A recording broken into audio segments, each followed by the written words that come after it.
Hello दोस्तों, मैं आपकी राधिका। आज एक सुंदर सा औसाना मैया का गीत लाई हूँ। किसी बहन का, मेरे आराधना बहन का फरमाइश थी कि दीदी आप एक जो है औसाना मैया का गीत जरूर सुनाइए, क्योंकि जब हम लोग औसाना मैया की दो दूरियां चबवाते हैं तो कोई गीत गाने वाला नहीं होता। एक ही गीत हम बार बार गाते हैं।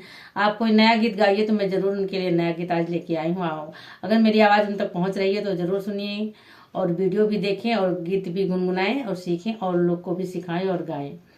तो बड़ा ही प्यारा गीत है। बोलो औसाना मैया की जय हो। हमरी औसाना मैया बड़ी सुंदरी, ओ तो डोला चढ़ी आवेली हमार नगरी, ओ तो डोला चढ़ी आवली हमार नगरी। हमरी औसाना मैया बड़ी सुंदरी, ओ तो डोला चढ़ी आवली हमार नगरी। गौरी सुपरिया मैया अड़ावल के फूलवा, गौरी सुपरिया मैया अड़ावल के फूलवा। कलसा धरौबे मैया कोर गगरी, ओ तो डोला चढ़ी आवली हमार नगरी, ओ तो डोला चढ़ी आवली हमार नगरी।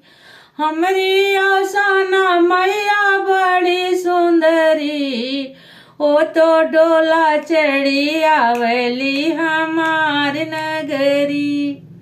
लैया गुड़ चना मैया भोगवा लगइबे, लैया गुड़ चना मैया भोगवा लगइबे।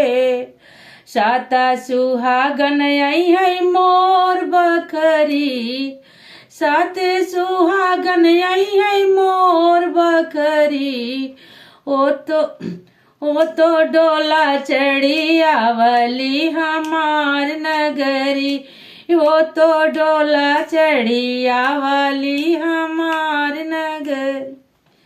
हमारी औसाना मैया बड़ी सुंदरी, ओ तो डोला चढ़ी आवली हमार नगरी। मखमल चदरिया मैया आसना लगइबे, मखमल चदरिया मैया आसना लगइबे।